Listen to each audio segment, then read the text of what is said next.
Welcome to the deep dive. You've sent us a truly captivating stack of material today. Oh, yeah. Excerpts from Star Wars. The approaching storm. Mm-hmm. Our mission right now is to delve into this pivotal moment in galactic history. Let's do it. We want to pull out the key players, the surprising twists, and, those profound insights that make this story so compelling. Absolutely. We're going to explore how a seemingly minor planet, Ansion, unexpectedly became this galactic flashpoint. Right.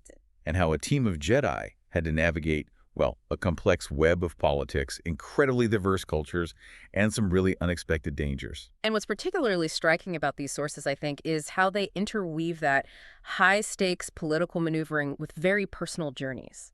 Discovery, growth. Yeah. As we unpack this, you see how different factions view the Republic, the subtle ways power gets exercised, and the surprising ripple effect individual actions can have. It's a fascinating stuff. So let's set the stage. In Ansion itself, our sources kick off with this high-level, almost clandestine conversation. Right, between Shumai, President of the Commerce Guild? yep, and Senator Missile. And it's immediately clear, isn't it? Ansion, even though it seems small, is considered a small key that can unlock very big doors. That's the quote. That's right. And if you broaden the perspective, Shumai's strategy becomes crystal clear. She's trying to orchestrate Ansion's secession from the Republic. Get them to leave. Exactly. The sources explicitly detail that Ansion pulling out would sway its partners. The Malarian Alliance, the Ketamite Treaty, they're already shaky. So it starts a chain reaction. A cascade, yeah. And this reveals a critical insight. The Commerce Guild's investment in this secession, it's deeply financial. Ah, okay. The Hutt, boss man Soergg, he later hints at alliances with forces working for change and, quote, stability, the capitalist's friend. Right. Always follow the money. Pretty much. It directly links these political moves to economic gain. And the Republic's response to this looming crisis. Well, they dispatch a team, 4 Jedi. A unique team, too. Masters Obi-Wan Kenobi and Luminara Unduli. Right. And they're Padawans, Anakin Skywalker, and Barriss Offee. Their official cover mission is mediating a land dispute. Yeah, between the city folk, the Unity people, And the nomadic Alwari. But, as one of the Ansionian delegates points out pretty shrewdly, it's obvious the Jedi are really there to stop the secession. Right, the land dispute is just the pretext. And that situation immediately presents a challenge for the Jedi, doesn't it? How so? Well, the sources highlight that real mediation isn't about the surface conflict. It's about uncovering and dealing with the hidden stuff. The bigger political and economic motives driving it all. Exactly. And you see this play out in the first attempts to, well, stop the Jedi. Oh yeah, the clumsy attempts. Bossman Soergg, working for Shumai, he hires these incompetent local thugs Right. to try and kill or kidnap them. But his preference, the text says, is for humiliation over death. Which is interesting. And his major domo, Ogamor. Oh, Ogamor. He's just comically inept, isn't he? It's almost relatable if you've ever managed Yeah. someone who just keeps failing.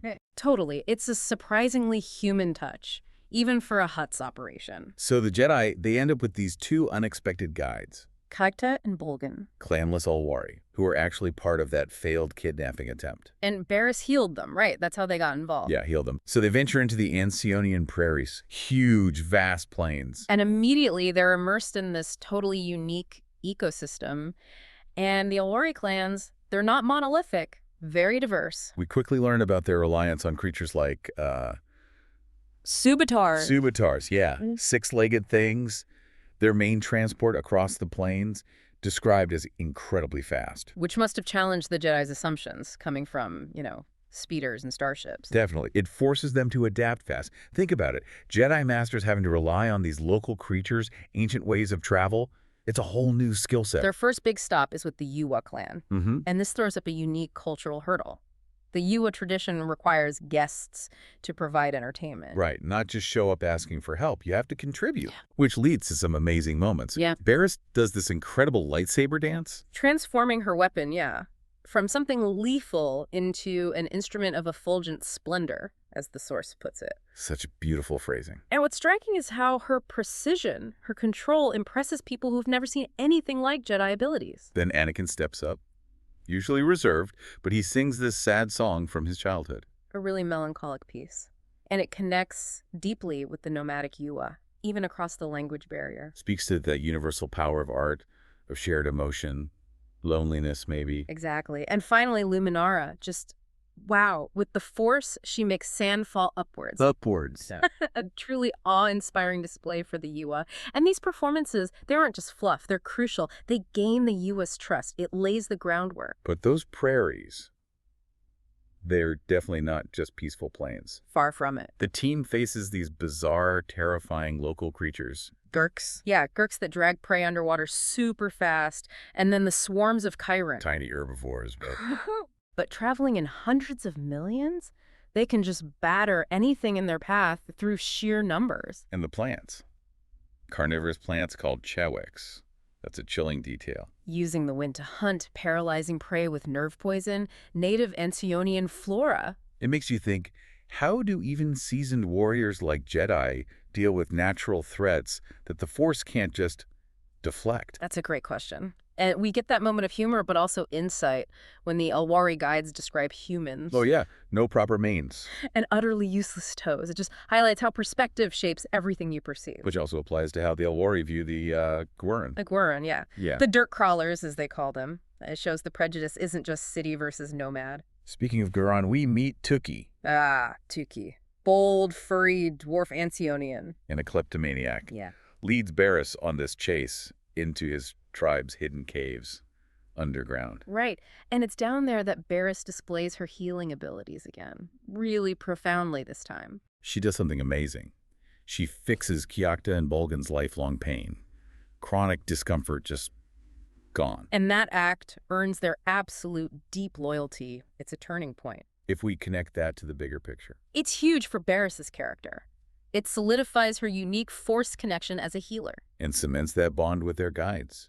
Shows compassion can build bridges nothing else can. It also really underscores the prejudice between Ansionian groups.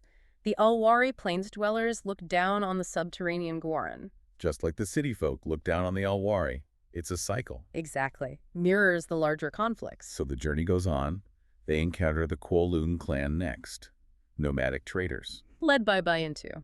And they seem hospitable at first. But it's a trap. Swift betrayal. They use this powerful sedative, Palaruvu, disguised as perfume, knocks a Jedi out. What's insightful, though, is how honest the Qulun are about why they did it. Starkly honest. Any merchant can be bought. To the Qulun, loyalty is just another commodity. That's pretty much a direct quote. Wow. Just pure, unapologetic materialism. Yeah. Such a contrast to the Jedi. Totally. And the implication is interesting. Sometimes betrayal isn't hidden. Some groups just operate on a completely different moral framework openly. Luckily, someone escapes the trap. Tukwe, the Qulun they reluctantly brought along. And he does something truly heroic. He stampedes a herd of Lorqual. Lorqual, yeah. Yeah. Massive, easily agitated beasts, right through the Qulun camp during a huge storm. Pure chaos, which allows the Jedi to escape. Even Boss Ban Soergg gets frustrated by this point. The Jedi just keep slipping away. Shows their resilience. And Tuki's actions. It just shows how one seemingly insignificant person can completely change things, disrupt the powerful. Absolutely, individual agency making a huge difference. And then, in a moment of almost grim irony, Banu, the Qulun chief. he becomes prey himself, Oh. taken by a Shan, one of the Ansion's big predators. A stark reminder of the prairie's dangers. Karma, maybe? Or just the harsh reality of that world. So finally, the Jedi reach the Borokii Overclan, the most influential Alwari group. And this isn't just a temporary camp. The sources describe it like a permanent town. Shows their wealth, their power. But getting to talk to their Council of Elders isn't easy. They have a challenge. A seemingly simple but incredibly difficult request. They have to get a handful of white wool from a mature male shurip. By hand. No tech, no mounts. And these two specific white shurip are right in the middle of a herd of thousands of these nervous, easily spooked animals. The text literally calls it an impossible task. It's a test of skill, but more than that, commitment. And Luminara's response? Yeah. It's audacious. Obi-Wan has reservations. She admits she's uncertain, but... She strips down to minimal clothing, takes a ceremonial knife, and walks into that herd. At night. Incredible bravery. Right. While Obi-Wan uses the Force to basically hold back thousands of agitated animals. Creating a shield. Anakin and Barriss help too. It's a massive effort. Luminara's success getting that wool, it's just pure testament to her courage and the focus of the Force. It makes you think, how far do Jedi push themselves, physically, mentally, for diplomacy? It's not just fighting, it's profound sacrifice. So they get the wool, they meet the Borokii elders. Success. Not quite. The Borokii have a price for their agreement. And it's shocking. What is it? They demand the Jedi help them deal with their traditional enemies, the Januul overclan. Like, deal with them. Permanently. Whoa.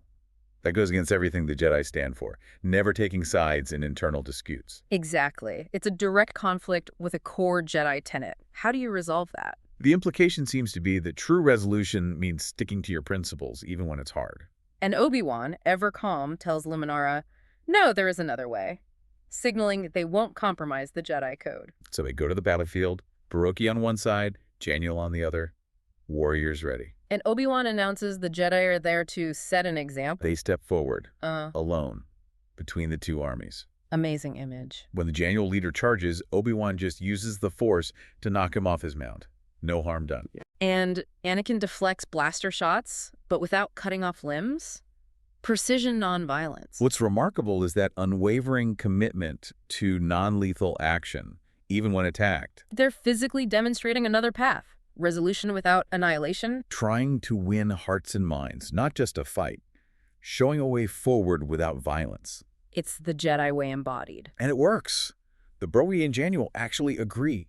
An incredible turnaround. Yeah, inspired by the Jedi's actions. So now they race back to the capital, Qulun. They need to tell the Unity Council before the secession vote. But when they arrive, surprise, surprise, city communications are offline, convenient. And they're immediately ambushed. Olgamore's hired guns again. A final desperate move by the secessionists, right, to stop the report getting through. It really makes you ask, how far will powerful interests go to control information, to rig the outcome? And then something fascinating happens. Bayar arrives. With an honor guard. Made up of both Borokii and Januul warriors. No way. Together. Yeah. They'd been shadowing the Jedi, protecting them out of gratitude, to make sure the treaty held. Wow. That shows the huge impact the Jedi had. Earning respect from both sides, former enemies, now united in protecting them. A powerful testament to their methods. When they finally burst into the municipal hall, Olgamore is there too, frantic. Trying to spill the beans, reveal information. But he's shot down instantly by a delegate allied with the Commerce Guild. Just like that. Silenced. It underscores the ruthlessness, doesn't it? How quickly they'll act to suppress inconvenient truths. But despite all that, the attempt to suppress the info fails. The Jedi's success with the Alwari, bringing peace between the clans. That's the key. That success prevents Ansion's secession. A small victory, maybe, but with huge galactic consequences. So the deep dive wraps up looking at the bigger picture. The political ripples. Shumai and her industrialist allies, they're frustrated Ansion stayed in the Republic. But they're not giving up. No. They resolve to push ahead with their secession plans anyway, even if it means ditching allies like Tarnulis. Shows their determination. Yeah. Or maybe desperation. And in that grander scheme, you see Ansion was just one battleground, one piece of a much bigger puzzle. These forces stirring in the Republic, they're vast, complex, operating on so many levels. Which really makes you ponder the challenge the Jedi face. Can they truly root out this kind of systemic corruption, this hidden manipulation, when its sources are so hard to even pinpoint? What an incredible journey we've taken today, though, really unpacking this. Yeah. From galactic politics down to nomadic cultures, terrifying creatures, personal growth, we've seen Ansion, this seemingly minor world, become a perfect microcosm of the Republic's wider struggles, with these powerful forces pulling strings from the shadows. And we've seen the Jedi in so many roles: mediators, cultural ambassadors, protectors. And not just with lightsabers. Exactly. With empathy, wisdom, that ability to inspire trust, forge alliances you wouldn't expect. This deep dive really highlights how understanding, how compassion can sometimes cut through conflicts that seem totally entrenched, maybe proving more powerful than weapons in the long run. Well said. It shows the potential for finding common ground. It really makes you wonder, doesn't it? If just 4 individuals can have such a profound impact on one world, completely changing its course, how many other flashpoints are out there, simmering across the galaxy, just waiting for the right kind of intervention, the right approach? It's a big galaxy. Lots of potential Ansions out there. It truly leaves you thinking about that delicate balance, between order and chaos, and how the personal choices of just a few people can ripple outwards through space and time, changing history.